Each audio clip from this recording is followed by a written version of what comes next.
Oke, halo apa kabar semuanya? Kita akan melanjutkan materi kita dari materi sebelumnya. Em, Pada materi sebelumnya kita udah belajar soal konsep variabel, di mana variabel memungkinkan Anda menyimpan data atau nilai di dalam sebuah tempat atau sebuah wadah. Nah, hari ini kita akan melanjutkan materi kita soal tiga konstruksi fundamental dalam pemrograman komputer. Ya, jadi ini adalah konsep yang perlu Anda tahu ketika kita belajar pertama kali bahasa pemrograman, entah apa itu. Jadi dalam pemrograman komputer kita punya tiga konstruksi fundamental, tiga yang menjadi pilar dasar di setiap bahasa pemrograman komputer. Satu yang sebenarnya sudah kita pelajari yang namanya berurutan atau sekuensial. Artinya kita udah belajar bahwa program komputer itu akan selalu jalan urut dari atas ke bawah. Artinya tidak mungkin loncat kemana-mana gitu. Memungkinkan sih loncat, tetapi ada aturan atau ada kaidah-kaidah yang harus diikutin gitu ya. Jadi program itu akan jalan sesuai dengan urutan yang sudah diatur oleh programmernya. Nah, hari ini kita akan belajar konsep soal yang namanya percabangan gitu ya. Jadi selama ini kita selalu belajar konsep bahwa program itu jalannya selalu lurus ya, selalu lurus, tidak mungkin belok kiri atau belok kanan dalam tanda kutip. Nah, sebenarnya kita juga memungkinkan dalam sebuah bahasa pemrograman itu kita memilih dua kondisi yang berbeda. Maksudnya gimana? Jadi seringkali di dalam kasus kita ketika membuat sebuah program komputer, kita membuat pilihan atau selection. Di mana pilihan itu misalnya kita pilih ke kiri, maka kalau kita misalnya ada dua pilihan, kita entah pilih yang ke kiri atau ke kanan misalnya. Jadi contoh misalnya, bayangkan ketika Anda pergi melewati sebuah jalan kemudian ketemu sebuah persimpangan gitu ya. Persimpangannya ada persimpangan ke kiri dan persimpangan ke kanan. Nah, Anda harus memilih entah Anda belok kiri, entah Anda belok kanan. Kalau Anda belok kiri, maka Anda nggak mungkin dalam waktu yang sama juga pergi ke kanan. Sebaliknya ketika Anda pilih ke kanan, dalam waktu yang sama Anda juga nggak mungkin pilih yang ke kiri. Nah, tergantung kondisi mana yang Anda akan pilih, Anda bisa menentukan kemana Anda akan pergi. Nah, di dunia pemrograman, eh, percabangan atau branching istilahnya, itu juga memungkinkan terjadi. Gitu ya. Jadi kita bisa memilih dalam kondisi tertentu kita lakukan A, dalam kondisi tertentu kita lakukan B, misalnya seperti itu. Maksudnya gimana? Coba kita ambil contoh kasus seperti ini. Nah, untuk menerapkan branching atau percabangan dalam dalam C++ gitu ya, kita akan belajar salah satu sintak paling dasar yaitu yang namanya if. Ya, ini yang mau kita pelajari pertama kali gitu ya istilahnya untuk percabangan. Kita mulai dari bentuknya yang paling sederhana. If itu dituliskan dengan format kondisi seperti ini. Saya bilang ada tiga bentuk, satu, dua, tiga, tapi kita mulai dari yang paling sederhana bentuk satu. If itu adalah sintak di C++ yang memungkinkan Anda menempatkan sebuah kondisi di dalam sintak if-nya, yang jika kondisi itu terpenuhi, barulah statement di dalam if itu dijalankan. Saya ulangi sekali lagi, kita eh, punya kemampuan dengan perintah if itu menempatkan kondisi tertentu. Seperti ini contohnya, yang jika kondisi itu terpenuhi, barulah statement berikutnya itu dijalankan. Contoh seperti apa? Saya akan memberikan contoh langsung dalam bentuk kode. Kita minggu lalu, pertemuan sebelumnya kita udah belajar soal sebuah konsep namanya variabel. Misalnya saya punya variabel namanya int angka, kemudian saya inisialisasi dengan nilai 10. Integer angka nilai 10, misalnya seperti itu. Maka saya bikin sebuah if sederhana misalnya seperti ini. Int angka lebih besar 5, sorry.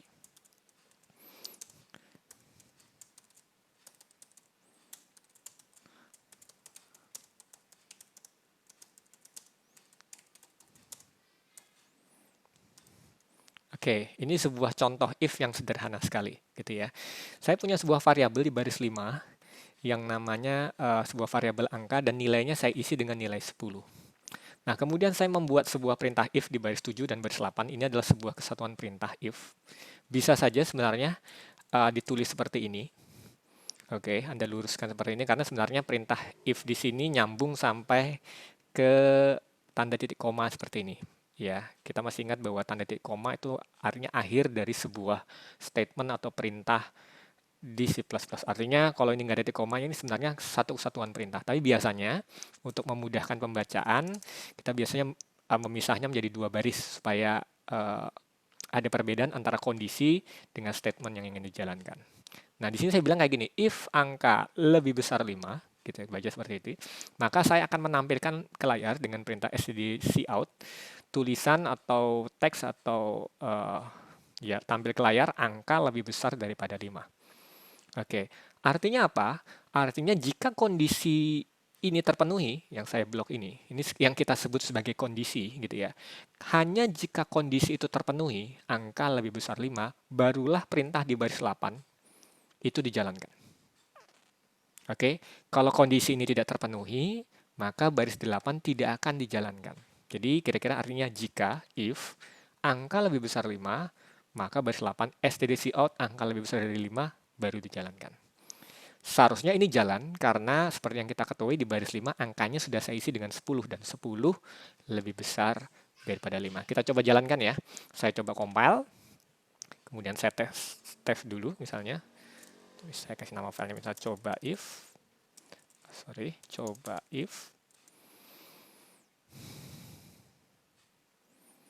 Oke, dia sedang proses mengcompile, tidak ada error, tidak ada warning. Coba kita run atau F10. Nah, itu dia akan keluar statement angka lebih besar dari 5. Jelas ini jalan.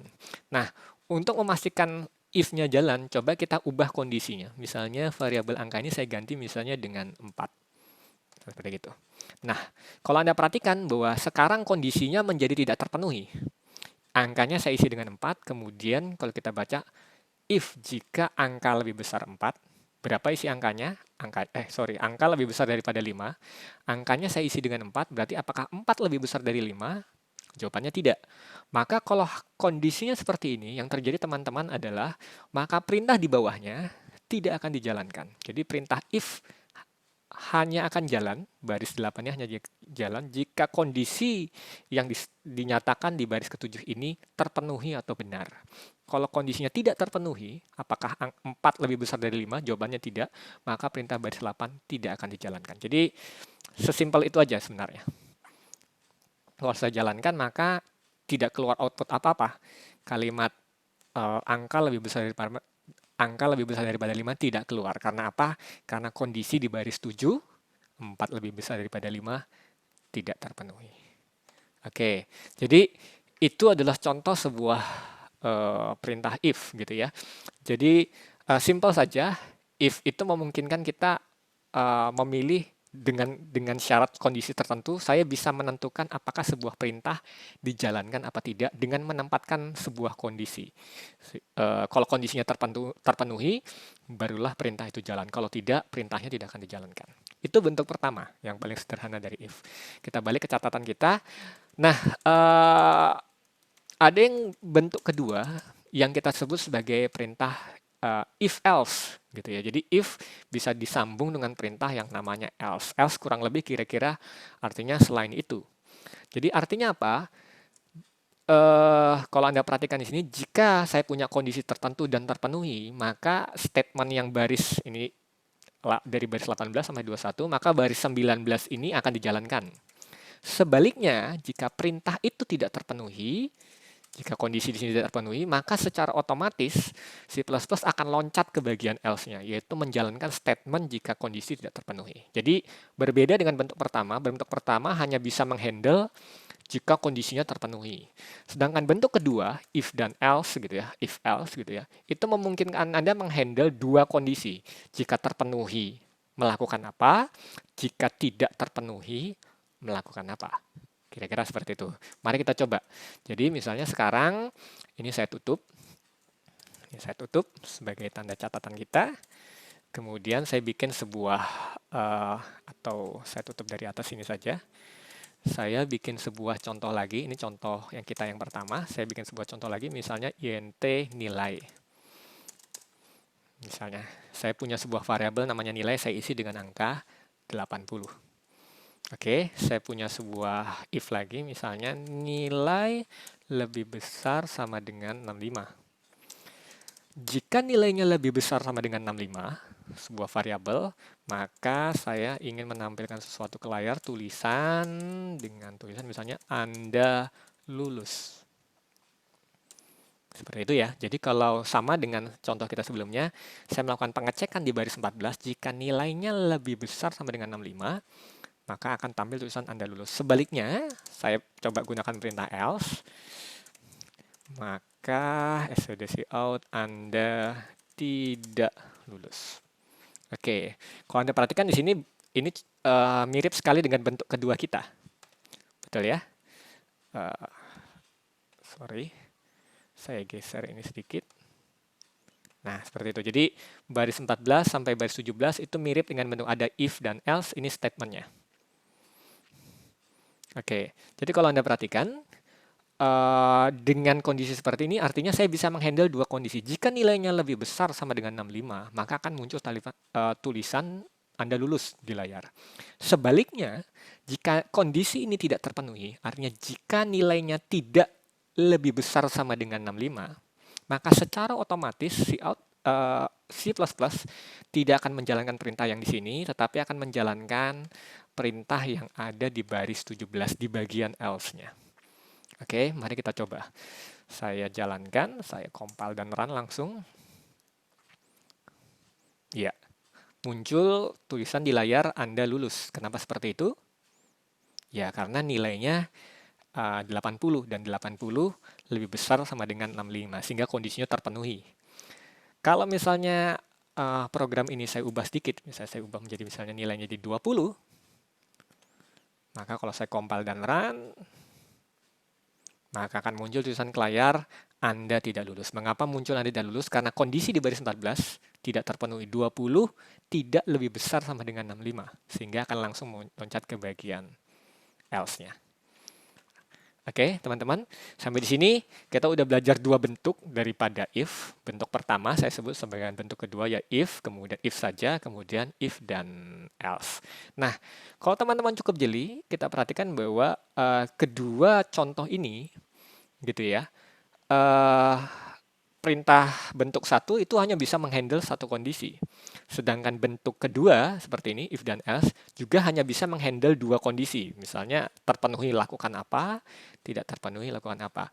Bagaimana misalnya kita membutuhkan sebuah kasus di mana kita butuh lebih dari dua kondisi yang mesti kita handle atau kita kelola.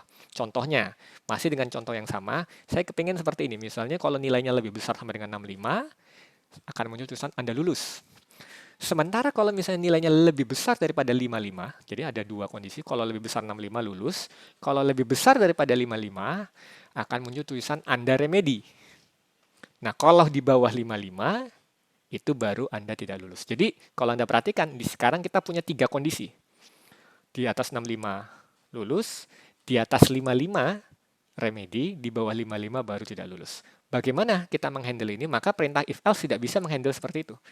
Maka kita akan berkenalan dengan bentuk if yang ketiga yang kita mau sorotin di sini. Ini adalah if, else if, dan else. Gitu ya. Jadi kita ada tiga perintah, ada tiga bentuk. If, else if, dan else. Di sini dengan else if, saya bisa bikin lebih banyak kondisi daripada sekedar cuma dua. Gitu ya. Ini kondisi pertama, ini kondisi kedua. Kalau Anda punya kondisi ketiga, keempat, kelima, dan seterusnya, Anda bisa sambung lagi else if-nya lebih banyak lagi, kemudian bisa ditutup dengan perintah else. Oke, kita coba. Kita coba selesaikan kasus kita yang tadi. Ini saya tutup lagi, saya remark, atau saya komen supaya tidak dianggap sebagai program. Saya punya lagi int nilai. Misalnya saya isi dengan misalnya sama 80. Saya bikin seperti ini, if nilai lebih besar sama dengan 65, atau mungkin saya copy aja biar cepat. Saya tunjukkan tulisan Anda lulus. Kemudian saya sambung else if, oke, nilai lebih besar sama dengan 55, saya tulis cout seperti ini. Saya munculkan tulisan Anda remedi. Terakhir saya tutup dengan else. Kalau enggak tidak lulus, tidak remedi, berarti kesimpulannya apa? Anda tidak lulus. Oke, ini adalah sebuah contoh dari penggunaan if, else if, dan else. Ya, coba kita bedah sama-sama kode ini. Saya punya sebuah variabel nilainya 80. Pengecekan pertama dilakukan di baris 23. Gitu ya. Apakah nilainya lebih besar sama dengan 65? Kalau kondisi ini terpenuhi, maka yang terjadi teman-teman adalah perintah ini akan dijalankan sama seperti bentuk-bentuk if sebelumnya, dan perintah-perintah di bawahnya tidak akan dicek lagi. Artinya akan diabaikan. Prinsip dari perintah if, else if bersambung seperti ini adalah jika saya memenuhi dalam perjalanannya dari atas dicek ke bawah, saya sudah memenuhi kondisinya, maka perintah di bawahnya tidak akan dicek lagi. Jadi ketika ini dijalankan dan ini berhasil dicek, maka si plus plus akan menjalankan perintah baris 24 dan perintah 25 sampai 28 tidak akan dicek lagi. Tapi sebaliknya, misalnya nilai di sini misalnya saya ubah misalnya menjadi misalnya 57 misalnya. Maka yang terjadi adalah sama, prosesnya akan ngecek dulu. Apakah nilai lebih besar sama dengan 65? Jawabannya tidak, karena nilainya ada 57. Maka secara otomatis C++ akan mengecek kondisi berikutnya, yaitu else if berikutnya. Jadi pengecekannya bertahap, selalu bertahap dari atas ke bawah. Apakah nilai, dalam hal ini 57, lebih besar sama dengan 55? Jawabannya ya, maka baris 26 akan dijalankan. Anda remedi, dan perintah di bawahnya tidak akan dicek lagi. Oke, sebaliknya, kalau nilainya misalnya saya tulis ekstrem 20, maka lagi-lagi sama. C++ akan mengecek apakah nilai lebih besar 65? Jawabannya tidak. Ngecek lagi perintah berikutnya, else if. Apakah nilai lebih besar 55? Jawabannya juga tidak. 20 tidak lebih besar dari 65, 20 juga tidak lebih besar daripada 55. Maka karena tidak ada kondisi lagi, C++ akan menjalankan perintah terakhir yang else, gitu ya istilahnya, yaitu Anda tidak lulus. Oke, kita coba praktekkan. Misalnya saya balikin ini kondisi 80, saya kepingin mengeluarkan Anda lulus. Harusnya ini keluarnya Anda lulus. Saya compile dan run. Oke, benar ya. Kalau nilainya, variabel nilainya diisi 80, dia akan keluar Anda lulus. Kalau ini saya ganti jadi 57, harusnya keluarnya remedi. Oke, sudah benar. Sebaliknya, kalau saya isi dengan nilai 20,